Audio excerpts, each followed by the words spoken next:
It is the president's birthday The president is turning 73 today. Mm-hmm. And he is joining us by phone right now. Good morning to you, Mr. President. Good morning. Happy birthday. How do you plan to celebrate?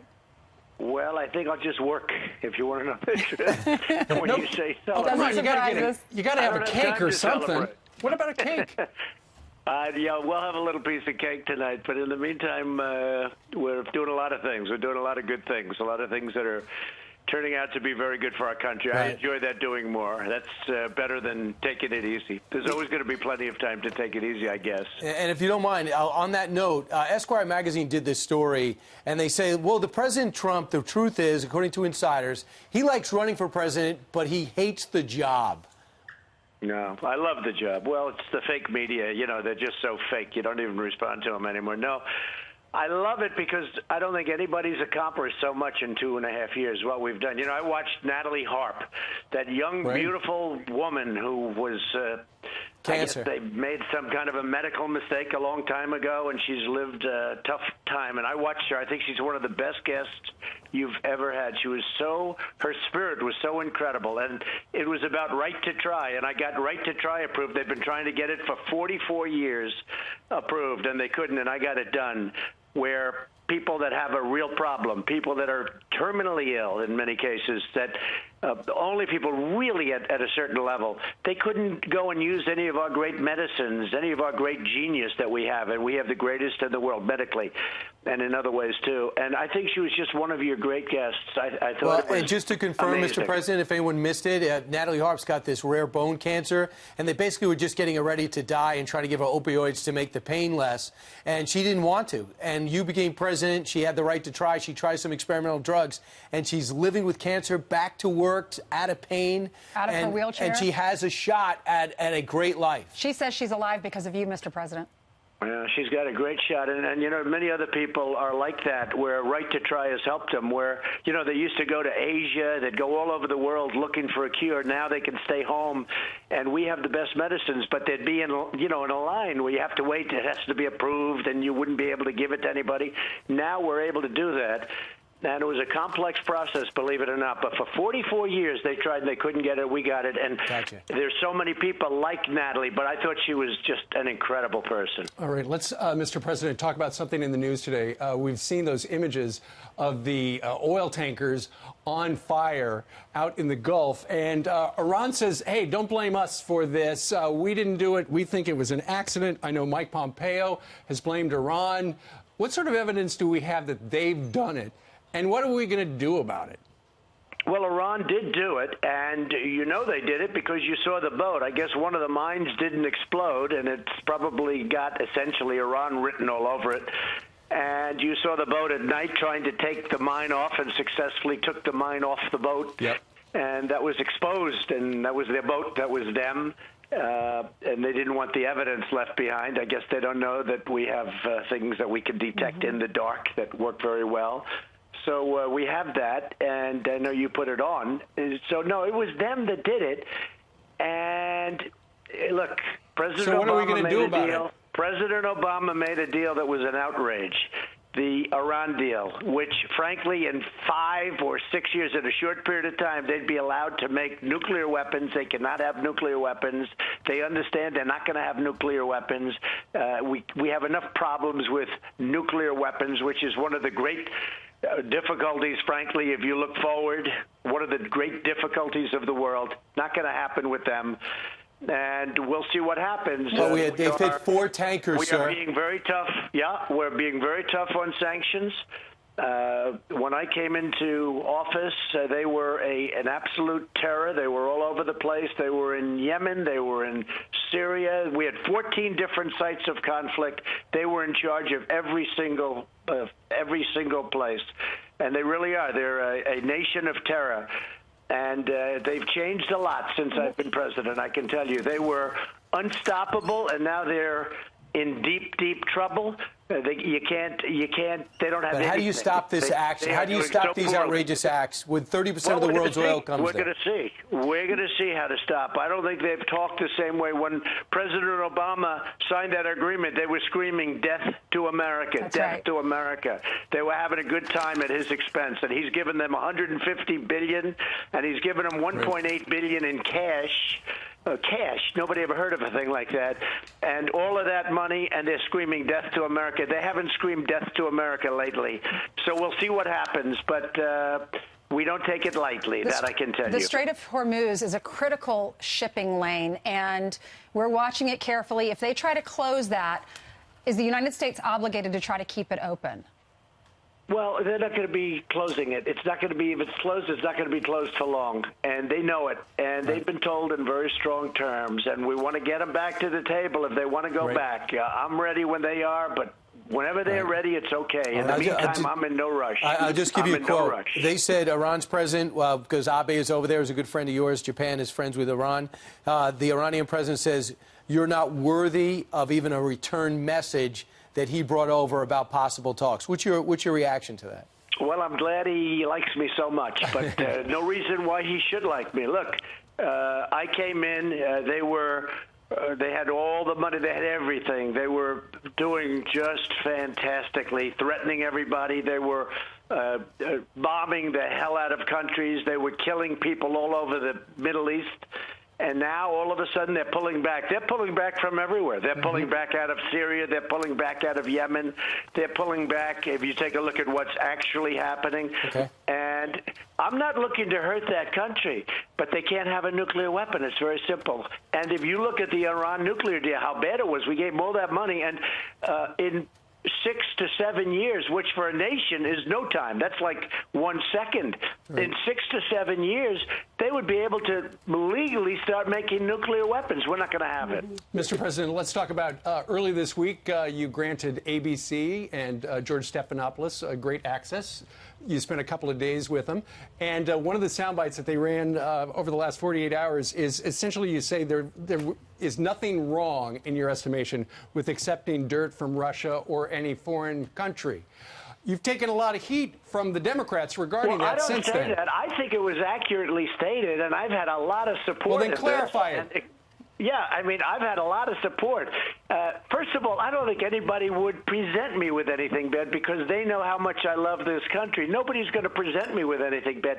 Number two, if I was, and of course you have to look at it because if you don't look at it, you're not going to know if it's bad. How are you going to know if it's bad? But of course you'd give it to the FBI or report it to the Attorney General or somebody like that. But of course you do that. You couldn't have that happen with our country, and everybody understands that. And I thought it was made clear. In fact, I actually said at the beginning, I think I said I'd do both.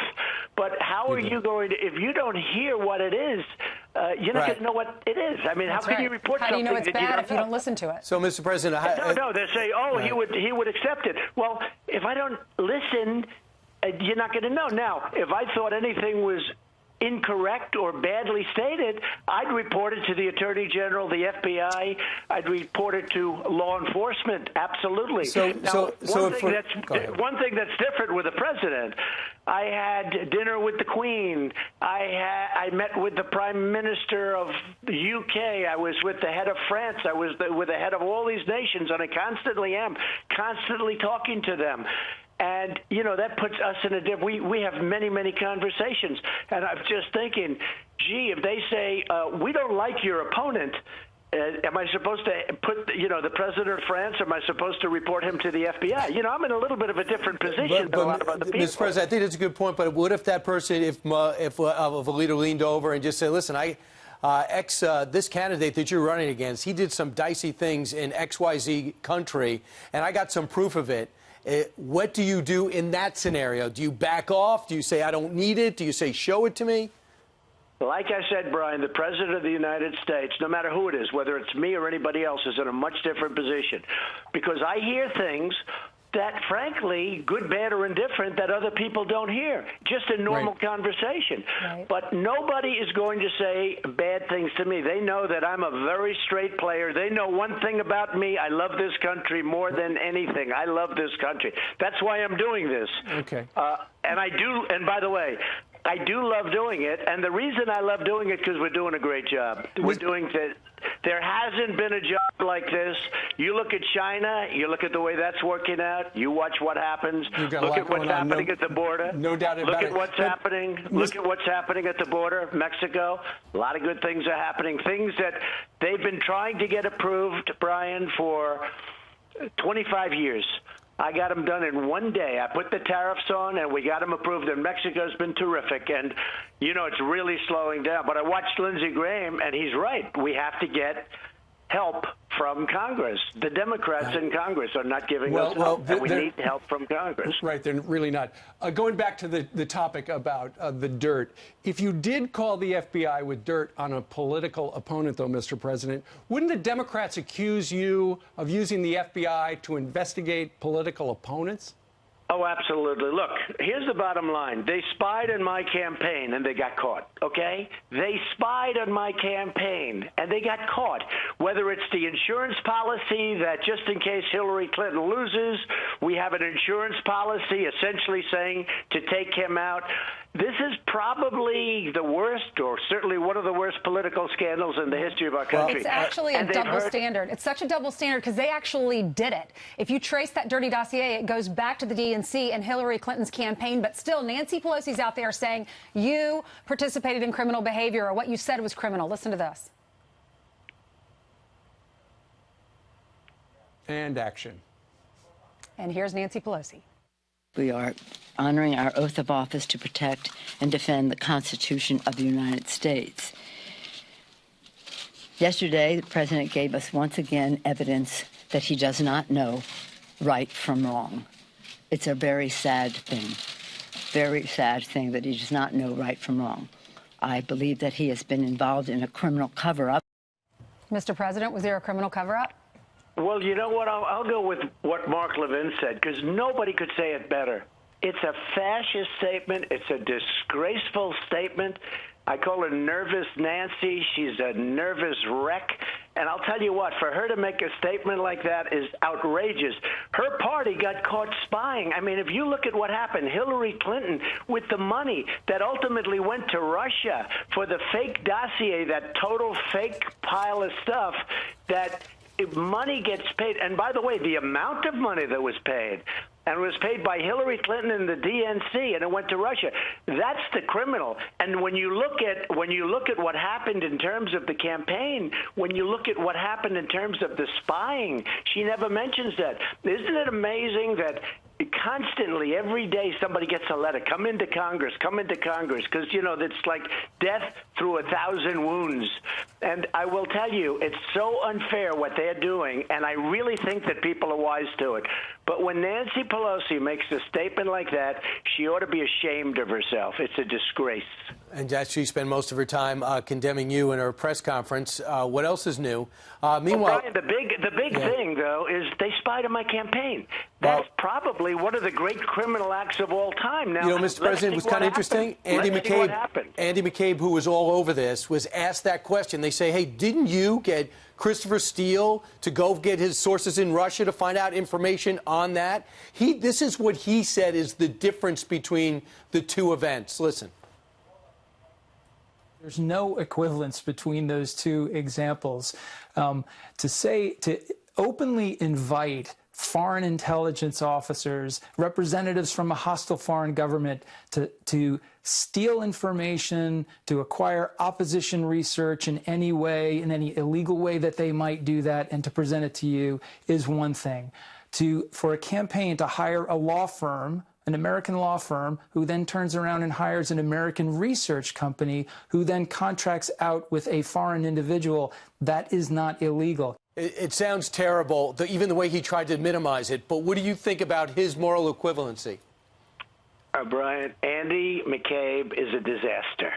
Andy McCabe, with what we have and with what he said and with the lies and the cover-ups and all of the leaking and all of the things and the Strzok and the Page who report, Strzok and his lover Page, the FBI people that reported to Andy McCabe, and by the way, Andy McCabe reported to Comey, with what they've done and with everything that we have. And, of course, I can't go much further because I guess it's being looked at very, very seriously. We'll see.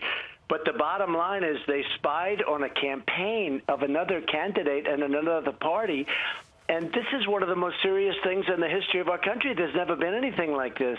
And they use the intelligence agencies to do it. So this is big stuff. We'll see how it turns out. But when Nancy Pelosi makes a statement like that, she should be ashamed. And, Mr. President, that's why over a year ago you tweeted out that the Obama administration had wiretapped you in Trump Tower, right? Well, now it's turning out that that's minimum. Look at what they've done with Page and with all of these people where, the FISA, we have to see what's going on with the whole FISA, but I assume all of that's being looked at. I hope it's being looked at. And, you're going to have a very interesting period of time. But why isn't Congress, oversight, why aren't they looking at the emails that were deleted from Hillary Clinton? Nobody can understand 33,000 emails requests from Congress James Comey after they get the request. Because, to me, there's been a lot of criminality, in my opinion, but I don't say it with, I have to say, subject to checking it. But when you look at it, here's something that to me is so simple. Congress requests the emails, okay? She deletes all of them, everything deleted.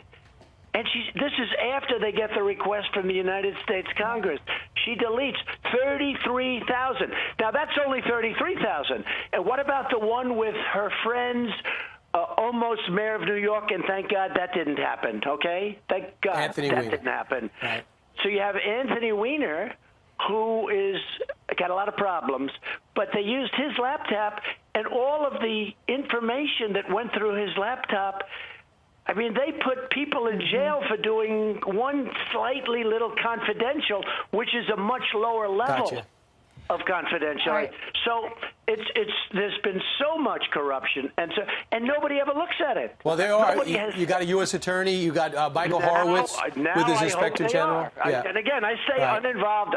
Maybe I shouldn't. Somebody else would say, "Oh, he's involved." I say we have a great attorney general. He's doing a great job. They're putting him under tremendous pressure. They're doing things that they have never done before. They're playing a very rough game, but they never look at Hillary Clinton's email deletions. It's a disgraceful thing that's going on. But in the end, it's going to all work out. I will just leave it at this. It may be the single biggest political crime in the history of our country. They spied on the opposing party's campaign using the intelligence apparatus of the United States. Right. Never happened a thing like that. And Mr. President, for that, for you to make that statement, if that is true, you would think it would be a bigger story on all the channels and on all the papers. Well, the fake news doesn't want it. Now, at some point, the fake news is going to be forced to do it. If things happen that are, like the McCabes of the world, they act like these little innocent people. They're not innocent. These are very, very dangerous people. McCabe's on a criminal referral. I have no idea what he's doing. But meanwhile, you had a big announcement yesterday, not only with the criminal justice reform, but before that, you introduced Sarah Sanders. Yeah, Sarah Sanders made the announcement last night that she was going to be stepping down at the end of the month. Any word on who you're going to put in that position? No, I have a lot of people that want it, and there are a lot of great people, and it's sometimes you have so many that it makes it more difficult. But we have some great. But Sarah was fantastic, and she is fantastic, and she's going to have a tremendous future. She's been with me 3.5 years, close to 4 years.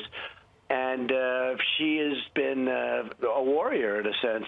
No, the news has been very, very. I saw that you had a guest on before who talked about the unfairness of the media. If I were a Democrat liberal, I think they'd say I was the greatest president in history.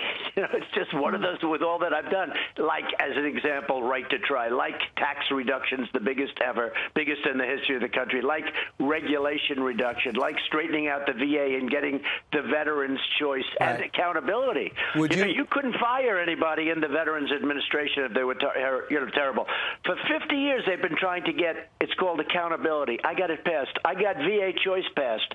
In other words, the veterans don't have to wait online for 6 weeks trying to get a doctor. If they have to wait, they go outside, get a private doctor. All these things we got done. If I were a liberal Democrat, they'd be saying he's the greatest ever. But that's the way it goes. That's okay with me. We heard Stephanie Grisham, who works for the First Lady now, is a contender. And what about Anthony Scaramucci? He said he wouldn't turn it down if you went back and tried to give him a 12th day. Well, I like Anthony, and he's been very nice, but I think Anthony should stay where he is right now. All right, fine. Anthony's doing a good job, and let's keep it that way for a little while. But Anthony really is a good guy. Stephanie is terrific. We have a lot of great people. We have a lot of people to choose from. Well, one of the people on your staff that we're all curious what's going to happen with is yesterday the Office of the Special Counsel, and this is not the Mueller Special Counsel, recommended that you fire Kellyanne Conway because she has repeatedly violated the Hatch Act, where she has essentially the Hatch Act, let me explain for the folks, prohibits government employees from engaging in certain political activities while on the job. They say, the special counsel's office says, she disparaged Democratic presidential candidates during TV interviews and social media. She was a repeat offender, and now they're calling on you to fire her. So our question to you is, what are you going to do? Well, I got briefed on it yesterday, and it looks to me like they're trying to take away her right of free speech, and that's just not fair. They ask a question.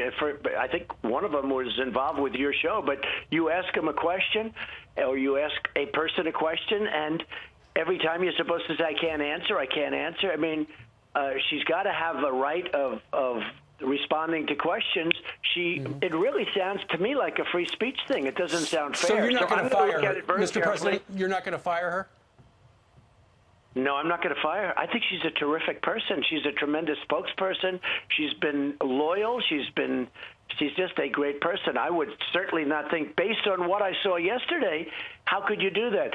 They have tried to take away her speech, and I think you're entitled to free speech in this country. Right, yeah, they just say if you're working for the White House, you shouldn't be involved in criticizing other candidates or other politicians, and she has. Will you encourage her not to do that going forward? Well, but it doesn't work that way, because let's say that I think Biden was one of the people that she was accused of criticizing, but he criticized me, and we then criticized him, or she criticized him, and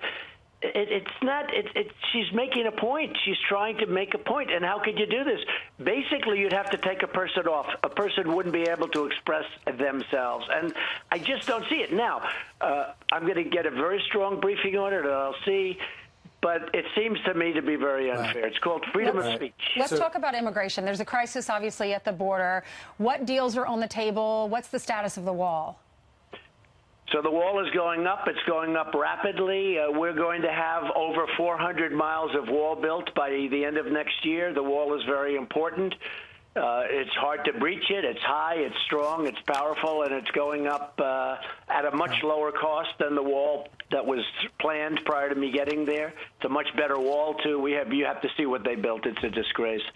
And we're actually fixing it, and in some cases we have to take down fairly new wall because it was so bad. But we're going to have over 400 miles of wall built, and that's going to be in the most important areas, and we're going to have all of it built before you know. But this is despite tremendous obstacles that have been put in front of me by the Democrats. So, you have no idea. Mr. President, and we just won the lawsuit on the wall. We won a big lawsuit on the wall brought by Nancy Pelosi. This one was brought by Nancy Pelosi. And maybe that's criminal, that she's allowing drug dealers and gang members into our country. Maybe that's criminal when you talk about it. Because what's happening on the border is We're getting it straightened out. It's a tough situation. You know how easy it would be to solve it? If we met for 15 minutes with the Democrats, you could solve the asylum problem and the loopholes in 15 minutes. So Lindsey, know it. you mentioned you saw Lindsey Graham downstairs. We just talked to him. So he had a conference yesterday. You know his plan. You've said you backed his plan to make those changes you just talked about the Flores Amendment, stopping kids with minors from only being held for 20 days. It's very simple. Right. And it turns out afterwards, on camera and off, Dick Durbin has showed indications that he wants to deal. Would you bring them back? Because you can't do it without Democrats. If he understands that the Border Patrol is drowning like they are, and it's not even up for a debate whether it's a crisis, would you bring them back and try to get something done? Of course I would. I want to get something done. They know I want to get something done, but they think it's good politics not to do anything. And I think it's bad politics from their side. It's I terrible. think it's good politics from our side. I think by them not doing it, it's good for us. But I don't want good for us. I want good for the country. Right. And but would you bring them back and do your negotiating? That's one of your great strengths. Sure, I would. Sure, I would. I'd negotiate with them gladly. The problem we have is we have an election coming up, and they think open borders and crime and drugs and everything else are good. I mean, if you look at it, open borders mean crime.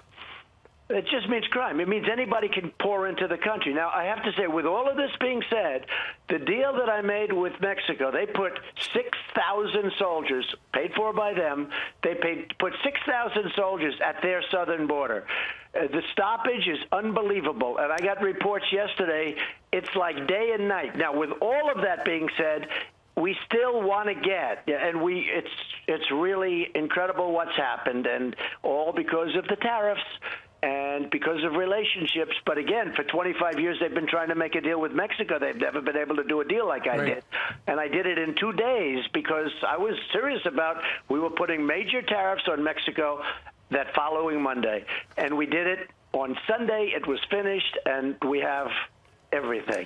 Mr. Now, with all of that being said, we still need to fix asylum, and we have to fix things from our I said the other day, Mexico's doing more for us on the border than the Democrats in Congress. Well, it would be nice to change the laws to make the jobs easier for our men and women on their southern border. But, Mr. President, isn't the incentive for Mexico to really crack down, and you say they're cracking down right now, is because the way part of the negotiations that took place and were agreed to a week ago were that if Mexico cannot stop the flow of migrants toward the United States, then your plan B is going to kick in, and that would involve a safe third country situation. And Mexico doesn't want that, so they're going to pull out all the stops because they don't want that. It's exactly right. I mean, it's exactly right. That's what's going to happen, and they've got 45 days. They're doing really well. They're doing, frankly, better than projected. They have 6,000 soldiers. I know the Times wrote a phony story. You look at that New York Times, it's a disgrace to our nation. The Times wrote a phony story that I had the deal done 2 months ago, and I could have announced it. I didn't have the deal done. I could have never gotten a deal done until I used tariffs. There was no way to get a deal. And Mexico's been talking about that deal for 20 years and longer. Okay. Mr. President? They wouldn't do a deal, and it was only recently that I said, look, on Monday we've had it, and on Monday either we do it or our country is going to collect hundreds of billions of dollars, by the way, hundreds of billions of dollars. All of the car companies, long before I got here, we lost 32% of our car industry, our automobile manufacturing business, to Mexico. They're made in Mexico, and tremendous amounts of money are made by Mexico on cars and everything else at the border. And I said, look, we're going to tax all of your product coming into the United States, or you're going to help us with this horrible situation. The reason that people are coming, by the way, is because our country is doing so well. Our unemployment numbers are the lowest they've ever been in many categories, ever been historically. If you take the worst number, it's the lowest in 51 years. Right. So our numbers are so good, our economy is so strong and doing so good that people are pouring up to our country.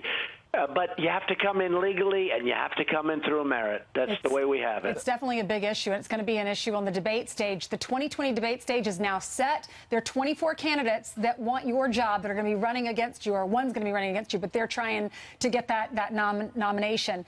And there were 20 that were selected. They were able to participate in the first debate. There are going to be 2 different debates, and they're drawing names to see who's going to participate. Joe Biden has been out there. He's been in Iowa. He mentioned your name 75 times. It looks like this is a glimpse of what's yet to come in 2020, if the polls are correct and if he is going to get the nomination.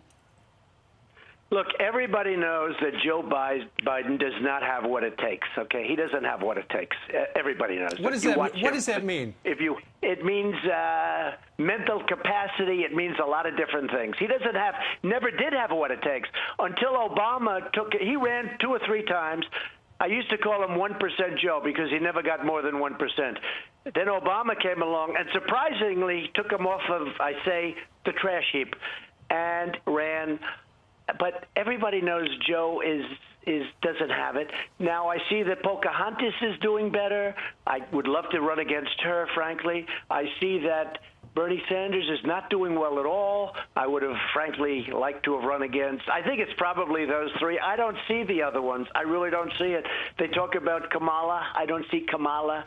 I don't see. I think it's Mayor probably Pete? between the 3 of them. Right. Mayor Pete, I don't see at all. I think that's a joke. Mayor Pete. Mr. President, they say, like Ronald Reagan at this point, like Bush 43 at this point, you're trailing a lot of these battleground states as you gear up for re-election. Paula. So, Yeah, what do you? I mean, incorrect. it wouldn't be unprecedented for a sitting president waiting for re-election to be trailing.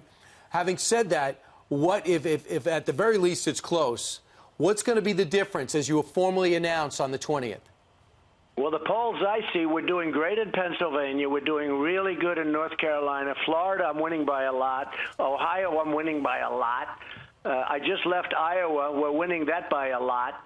And every poll that I see and every poll that we have, I'm winning by, we're doing well. I think we're going to do very well in Michigan. Traditionally, it's Democrat, but I won it last time because I have 10 car companies building plants in Michigan and bringing back the automobile business to Michigan. Right. So I think we're going to do well there. I was up in Wisconsin recently. I think we're going to do very well there.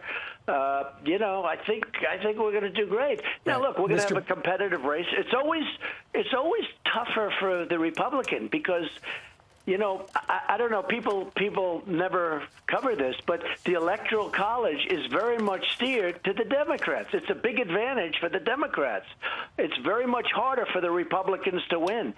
And I think we're going to do very well. I think we're going to have a great election because of what we've done and what we've accomplished. And you have detailed some of those accomplishments during our 32 minutes with you. Mr. President, Barack Obama has said he's not going to endorse Joe Biden at this point. If Mike Pence runs for president in 2024, does he have your automatic endorsement? Well, it's far too. Look, I love Mike. We're running again, but you're talking about a long time, so you can't put me in that position. But I certainly would give it very strong consideration. He's a very, very outstanding person. Right. Just about. And we're going to be announcing on Tuesday. We're announcing in Orlando on Tuesday. And we have over 100,000 people trying to get seats. One of the problems I think Biden has, he can't get crowds. I mean, nobody goes. He can't get 100 people. Well, he's flip-flopping. We have 106,000 people applying for 22,000 seats in Orlando, Florida. So I don't know. What'd you make of him flip-flopping? He flip-flopped on the Hyde Amendment. He flip-flopped on China. And then you heard what he said about Amazon. Right. Yeah, no, he flip-flops. There's no question about that. And he's gone, whether it's the Hyde Amendment, so many different things he's flip-flopping. And I'm not sure that that's a good thing for him to be doing. Maybe he knows. Look, the Democrats have become a radical left party, and he probably figures he can't win. But I'm not sure he's even thinking about it. I think he has other people doing his thinking because he's having a hard time thinking lately. Mr. President, right now you have so many open positions. You have 125 formally nominated people for positions. And waiting for confirmation. You have 131 positions with no nominee at all, so that's on you guys to put somebody forward. And overall, we're still wondering about the acting director of Secretary, the acting Secretary of Shanahan. We don't know if he's going to get the job or McElhaney. Do you like those two? And what about these other positions? Okay, let me just say about the positions. First of all, you don't need all these positions. It's government. You have so many positions, many you don't need. But more importantly, Schumer and the Democrats are holding people up for a year and a half and 2 years. We have ambassadors that are phenomenal people, phenomenal, absolutely, and you can't get them through because of the system, because Schumer won't approve people. So it's taken us long. We have 200 people waiting in line to be approved, and you can't get them. And we have focused, Mitch McConnell, myself, and the Republicans have focused on judges because judges are a primary focus. We're running government great. We don't need all the people they want to give us. Okay. We have seats that I say don't even put them in. You don't need them. As I say, save the money for the taxpayer. But we do have people that have been waiting for, ambassadors in particular, waiting for a period of over 2 years. And they got to put their lives on hold. Yeah. Because Schumer won't do it. Now, what we have focused on, frankly, is judges. We just have the 107th federal judge, 2 Supreme Court judges, and I'm going to have 145 federal judges. It's going to soon be setting records because when I took over, for some reason, and it hasn't been covered, but President Obama, left him open. I don't know why, but he gave me 138 judges empty when I took over. It's never happened before. No president's ever taken over with. He didn't get the job done. Well, Obama let me just didn't get the job done. Just to follow up on Secretary Shanahan, is he going to get the nomination, Secretary Shanahan? Are you going to put he got McAleenan? the nomination. Well, no. He's gotten. Look, he's been recommended. Now he has to be approved by Congress. Right. So we're going to see. We're going to see. Pat Shanahan has been recommended for the job. McAleenan, he is doing a very nice job. We're going to see. I've got to get used to him because it's a very important thing to me, the border. We need strong people at the border. And if people aren't strong, they're not going to do so a not good yet. job. Very not simple. yet on McAleenan. Yeah. Well, no, I haven't put in the final recommendation. He's acting. I put him as acting. And he's working very hard, and we have some great people. As you know, we have some fantastic people that just went in, Mark Morgan, and we're going to have, I will tell you, Tom Homan, who's a great man who's been on your show many times. We have a lot of people. What is he doing? What is Tom Homan doing? Ken Cuccinelli just took over. He's fantastic. He's as tough as you get and smart, and he's doing much of the legal work. And so we're putting in some great, strong, but fair. But you're bringing Tom Homan back? Tom Homan's coming back. Yeah, Tom Homan's coming back. I would say that would be announced next week, except I'd rather announce it now. So Tom Homan's coming back. To do what? He's going to be very much involved with the border. That's what he really wants to be involved with. And, again, a big difference in the border between now and this time last week. Mexico's been doing a terrific job. Hey, 6,000 soldiers. Yeah. And if it doesn't work out, then we go back to very strong measures, and I don't want to have to do that. You go to Plan B. We'll have to go to Plan B as well because Tom Homan is currently a Fox News contributor. Yeah, we had him on the show tomorrow. Mr. President, he'll have to So what's the job going to be again? What's the job going to be? Well, he'll be a border czar. He'll be very much involved in the border. Okay. He'll be reporting directly to me. He'll be probably working out of the White House, but spending a lot of time at the border, and he's a good man. He's a good man. Did a good job. Somebody who did a good job for you for a period of time was Admiral Ronnie Jackson. He was your former doctor.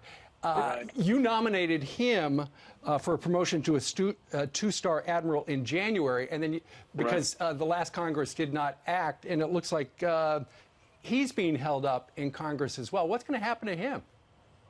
Well, Ronnie is not. I nominated him for VA, and it was sort of very sad, actually. Great reputation. He was President Obama and President Bush's doctor. He was my doctor, an excellent guy, an admiral and a doctor. And I said to him, how would you like to run the VA? And he said, sir, he didn't want the job. He said, sir, I'll do whatever you'd like to do. Right. So I threw his name out, didn't really put him up. I threw it. And the Democrats just absolutely went after him. It was so unfair what they did to him. I said, welcome to the world of politics. Welcome to the world of living in Washington. Right. And they went after him so viciously. Now, ultimately, We put a man there who's done a fantastic job, been approved. He's been great. We, again, we got VA choice. We got VA accountability approved. That was quite a while ago with Ronnie. No, but Ronnie's doing very well right now. Ronnie Jackson's doing very well. But he's not going to the VA. No, you renominated him to become a two-star admiral in January, and Congress has not picked that up. So let's see what happens. Well, we're going to take a look. It was very sad what happened. His son just graduated from Annapolis with very high in his class. He's an outstanding person. I feel very guilty having thrown his name into a ring.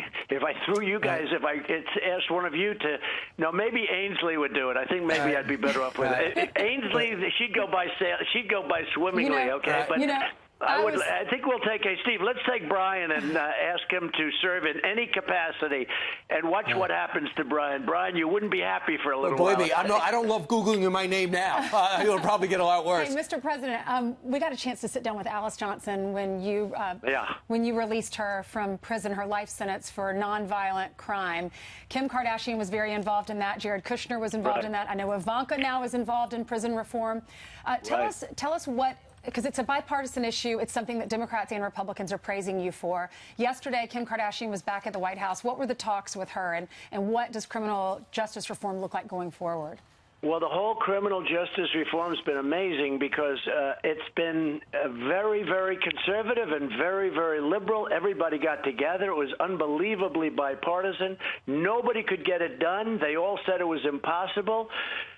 People like Senator Grassley and Senator Mike Lee and, very conservative people and very liberal people, everybody wanted to see if they could get something done, and yet nobody got it done for, again, many, many years. They didn't get it done.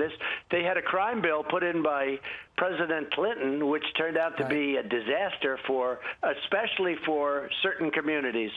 And they were very angry about it, very, very angry. She had a lot of problems last time with it when she ran, frankly. And it's been incredible what we've been able to do. And you're right, Kim has been wonderful, and Alice Johnson. So she was in for 22 years, a lovely woman. She spent 22 years in jail, and she had another 20 years left. And nothing's minor, and there's nobody tougher than me. I want strong sentences, especially for drug dealers and all of this. But she was caught up in something that was today. It would be unfortunately it would be a slap in the wrist. She knows she did wrong, but she was in for 22 years, and she had another 20 to serve. And it was so unfair. We let her out, and a really beautiful scene. And I saw you cover it, Ainsley. It was so beautiful, the piece you did. She's a wonderful person. She did Bible studies. You know what she told me, Mr. President? That about 1/3 of the people that she knew in prison were in there for long sentences, and they shouldn't be, because she learned their character. She learned who they were. I know. There are many Alice Johnsons right now in prison, and we're seeking them out. We're seeking them out. When she came out of prison and her family grabbed her, and they started hugging and kissing and crying and everything else. I mean, that was a beautiful moment. That was really an unfair situation. So criminal justice reform, the Trump administration got approved. It's like right to try and the VA choice, all these things we're getting approved. Now, nobody writes about them, okay? Because they don't want to write about them. Somebody said, oh, this is going to be great. The Times barely covered it. And yet, if I were a liberal Democrat and I did criminal justice reform, it would be the biggest story in the history of the New York Times. Yeah, but the bottom line is you made an impact and made a difference. And lastly, your next big hurdle, and there'll probably be a bunch in between, is the G20, where you're going to sit down, the world will be watching. We hope with President Xi, who just called Vladimir Putin his best friend as they formed this new alliance. You say you get along with him. You know a lot's on the line. He has not committed to show up yet. Where does that stand? What if he doesn't? It doesn't matter if he shows up good, if he doesn't. In the meantime, we're taking in billions of dollars a month, Brian, from China. And by the way, they subsidize their industry. So our people are not paying. There's this big thing about tariffs. Oh, our people pay. It's a lot of nonsense. You know what happens, really? The companies move back. For instance, if I put tariffs on Mexico, 20-25%, started with 5%, we never even got there because we made a deal. But if I put tariffs on, as an example, Mexico, you know what happened? 25%. all the car companies would move back to the United States because they don't want to pay the 25%, okay? Our people aren't going to pay for anything because in a short period of time, all of that 32% that I told you about, we lost 32% of our car industry stupidly over the last 20 years because of NAFTA, which is a terrible deal, which, by the way, USMCA, the new deal with Mexico and Canada, I hope that Nancy Pelosi approves it because it's a phenomenal deal for our country, hundreds of billions of dollars and jobs and everything else. I hope they get it approved. I hope that doesn't get caught up into politics. Everybody wants it. Not that there are any politics out there. How would there be another round of talks? The world waits to see if you guys either going to break up or you're going to do a deal. Well, we're going to see. Eventually, they're going to make a deal because they're going to have to look. They're paying hundreds of billions of dollars. I have 25% on $250 billion, and they subsidize it, Brian. No, I hear you. They're manipulating their currency in order to pay for it. They're manipulating their currency lower. Eventually, that's going to hurt them very badly. And they're also giving money to these companies. But what's happening is hundreds and even thousands of companies are now moving out of China so they don't have to pay the tariffs. No, eventually, you know, we had a deal with China. And then they tried to renegotiate the deal at the end, and I said, sorry, we're going to put tariffs on you. We're not going to do it. We had a great deal with China, and at the very end they came to us and they said, nope, we want to take off 3 points. And I said, you're not going to take off. And they were big points. I said, we're not going to take off anything. I believe they have to make the deal, but we're going to see. You know, we've gone up in value $14 or $15 trillion. They've gone down probably 20 trillion. When I took over, they were going to really catch us on the economy. They were going to catch us very soon. Now they are so far behind, you wouldn't believe it. So we've gone up a lot. The stock market's up almost 50% since the election. And this is putting on tariffs. This is with a Fed that's been the interest rates too high, you know, frankly. It's he made a mistake. Well, Mr. President, the interest rates are too high, so we're doing well. I know it's your birthday and you got a country to run, but lastly, on North Korea, do you know if they've killed the negotiation team that failed to do a deal with you? Have they killed them? Because that Congressman... I know they didn't kill the top person because I saw a picture of him in the paper. I don't know whether or not they did. They said he was unhappy with the result of the meeting, but that's because I'm going to draw up, you know, I want to have a deal. I could have made a deal there very easily, but I want to make a deal that means something. You know, I could have walked out with a deal with North Korea, and I have a very good relationship. And just remember this, though, Brian, I'm in no rush. They're not testing nuclear. They're not testing anything. They sent some short-range missiles out that everybody else does, too. They're not testing. They're breaking the sanctions, though. They're breaking the sanctions and doing those oil transfers at sea. You've already taken one vote. I know, but everybody tries to break sanctions. But the sanctions are hurting them badly. We never took the sanctions off. We have a good relationship. We'll see what happens, Brian. But when I took over, there were nuclear tests. There were missiles going up. They were being sent to, remember Guam and remember Japan, right over the middle of Japan. And all. You don't see that now. You don't see it now. We're in a much different position, and we do have a relationship, so that's important. I'm in no rush. We'll take it nice and easy. You know, the papers couldn't believe when we had the first meeting. They couldn't believe when we had the second. You know, we never had meetings.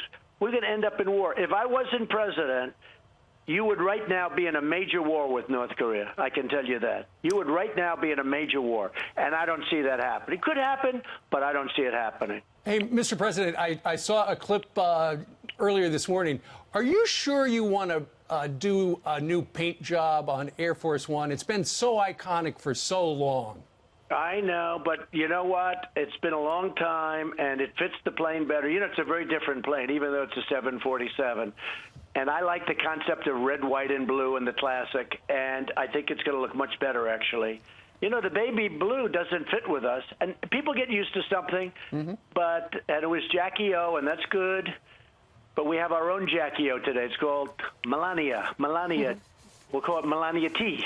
Okay. And she is doing a great job and does not get enough credit. By the way, people love her. People love her. She gets no credit from the media, but she gets credit from the people. When I go and speak in front of these big crowds, we have tremendous crowds, and so many people are holding up banners. You know, we love our First Lady. A lot of them say, for whatever, they say, we love stilettos and, you know, the high heels. The time the news said she walked in high heels to a Texas flood. No. She likes to look elegant in the White House. Right. But she had the sneakers. She's carrying sneakers for when we get off. But, you know, the people really do love the job the First Lady's Well, done. are No you question amazed how she you has. connected with the Queen? I had such a great relationship, and we were laughing and having fun. Her people told me she hasn't had so much fun in 25 years. Now, and then I got criticized for it because they said we were having too much fun. You know, but it doesn't matter. But we have a great relationship, and I had a great relationship with Charles. And honestly, I have a very good relationship with a lot of the foreign leaders. I think what we're doing, you know, we were taken advantage of by many, many countries. If you look at the NATO countries, $100 billion now they've agreed to pay. We're paying nothing. $100 billion, meaning of the increase. They're going to pay $100 billion more toward NATO, toward protection. We were paying for NATO. Now I said, folks, we're protecting you. You've got to step up. You've got to pay. And they've agreed to pay. And if you take a look at the last 15 years, it was terrible what was happening.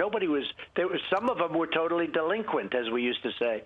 They were totally delinquent. So, hey, look, we've done a good job. I think we've done a very good job foreign relations-wise, but we do have some situations. We have Iran. North Korea continues.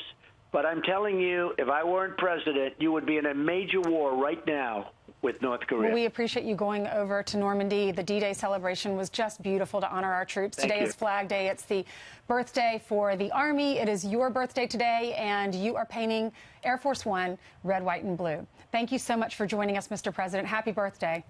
Thank you very much. Appreciate Thank it. you. Thanks so much. All right, we thought that interview might go 10 minutes. It went 50 minutes and 20 seconds. So Right. we appreciate the president taking time out to explain all that stuff to all of you. When We're we gonna come step back, a very aggravated Ed Henry. He was told he was going to be on the bottom of the hour. I'm going to apologize first, and then we'll see what Ed has on his mind. Sorry, Ed.